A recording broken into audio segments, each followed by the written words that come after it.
السلام علیکم، quarantine school میں خوش آمدید۔ آج ہماری پہلی کلاس ہے جس میں ہم اردو لازمی 9ویں 10ویں جماعت سندھ ٹیکسٹ بک بورڈ کی کتاب کے بارے میں بات کریں گے۔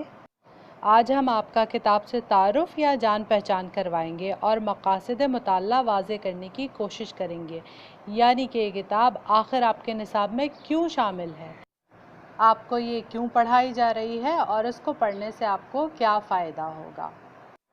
تو پڑھائی شروع کرتے ہیں۔ بسم اللہ الرحمن الرحیم۔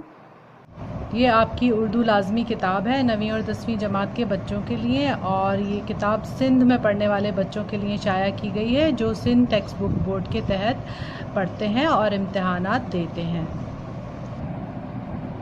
آپ کی یہ کتاب قائد اعظم کے فرمان سے شروع ہو رہی ہے جو قائد اعظم نے آپ ہی کو مخاطب کر کے کیا ہے، یعنی کہ قائد اعظم نے یہ بات اپنے ملک کے تمام نوجوانوں سے کی ہے جس میں اب آپ بھی شامل ہیں۔ چلیے اس کو مل کر پڑھتے ہیں۔ پاکستان اپنے نوجوانوں پر فخر کرتا ہے، خصوصاً طلباء پر جو ہر ضرورت کے وقت پیش رہے ہیں۔ نوجوانوں، تم مستقبل کے معمار ہو، تمہیں نظم و ضبط سے کام لینا ہے اور تعلیم و تربیت حاصل کرنا ہے تاکہ صبر آزما مسائل سے نبٹ سکو۔ مستقبل کی ذمہ داریوں کا بوجھ بھی تمہارے کاندھوں پر ہے، لہٰذا اس کے لیے تیار ہو جاؤ۔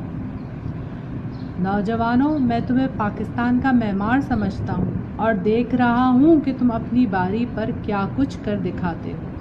اس طرح رہو کہ تمہیں کوئی گمراہ نہ کر سکے۔ اپنی صفوں میں اتحاد اور مضبوطی پیدا کرو۔ تمہارا اصل کام کیا ہے؟ اپنی ذات سے وفاداری، اپنے والدین سے وفاداری، اپنے ملک سے وفاداری اور اپنی تعلیم پر پوری توجہ۔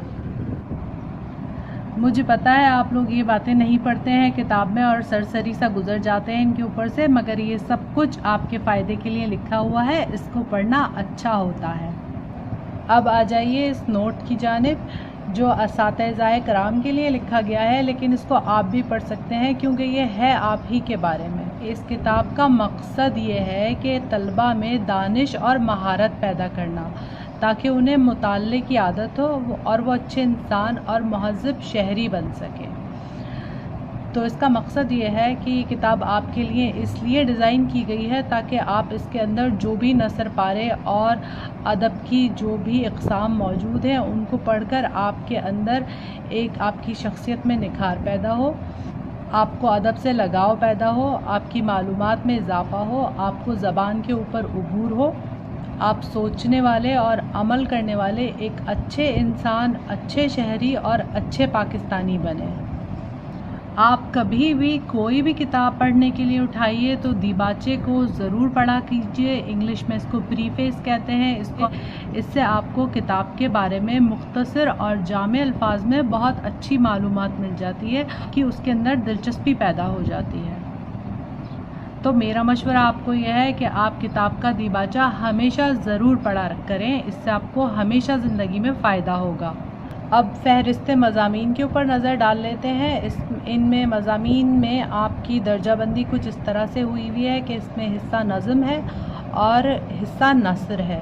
نثر میں آپ کو مضامین افسانوی ادب، ڈرامہ یا مکالمہ، خاکہ آبیدی، طنز و مزاح، سفر نامہ، مکاتیب ہیں اس کے اندر، اور اس کے بعد حصہ نظم میں آپ کو حمد و نعت، غزلیات اور اس طرح کے تمام مضمون ملیں گے جن کو آپ تفصیل سے بعد میں پڑھیں گے۔ تو یہ آپ کی کتاب کے تمام کانٹینٹس ہیں۔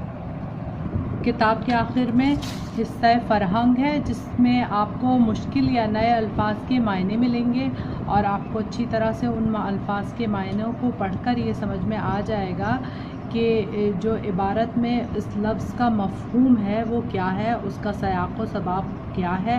اس کو آپ ایک یوں بھی کہہ سکتے ہیں کہ یہ ایک چھوٹی سی لغت ہے جو اس کے اندر لکھی ہوئی ہے، تو یہ آپ کے بہت کام آنے والا حصہ ہے۔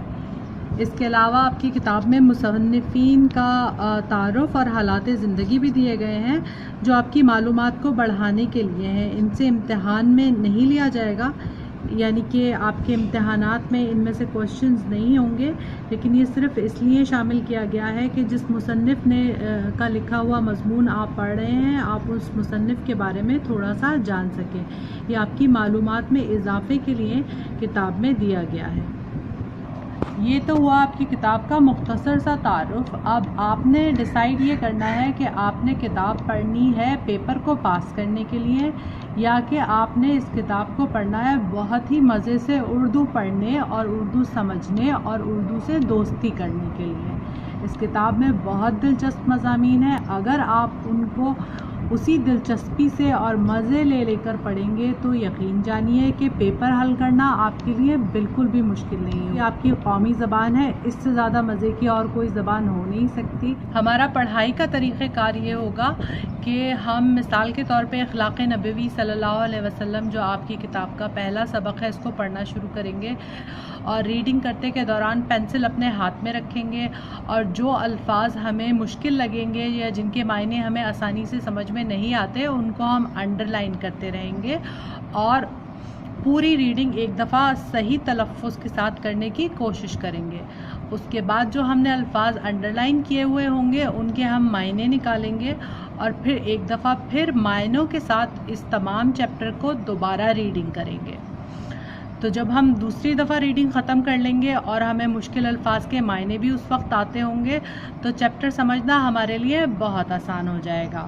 جب ہم اپنا چیپٹر پڑھ کے کمپلیٹ کر لیں گے, مکمل ختم کر لیں گے ریڈنگ کر کے اور اس کو سمجھ لیں گے تو اس کے بعد ہم آپ کو بتائیں گے کہ آپ کو کیا کام کرنا ہے, اس کی مشق کس طرح سے کرنی ہے, خلاصہ لکھنا ہے, مرکزی خیال لکھنا ہے, جملے بنانے ہیں, سوال و جواب کرنے ہیں. اس تمام کام کی تفصیل آپ کو چیپٹر کی ریڈنگ کے اختتام کے اوپر ہم بتائیں گے. آپ اس کے لیے اپنی ایک کاپی بنا لیجئے اور اس کے اندر اپنے نوٹس تیار کرنا شروع کر دیجئے. تو اس سے آپ کو ایک ایک چیپٹر آپ پڑھتے جائیں گے اور ایک ایک چیپٹر کے آپ نوٹس بناتے جائیں گے تو آپ کو بہت آسانی ہوگی.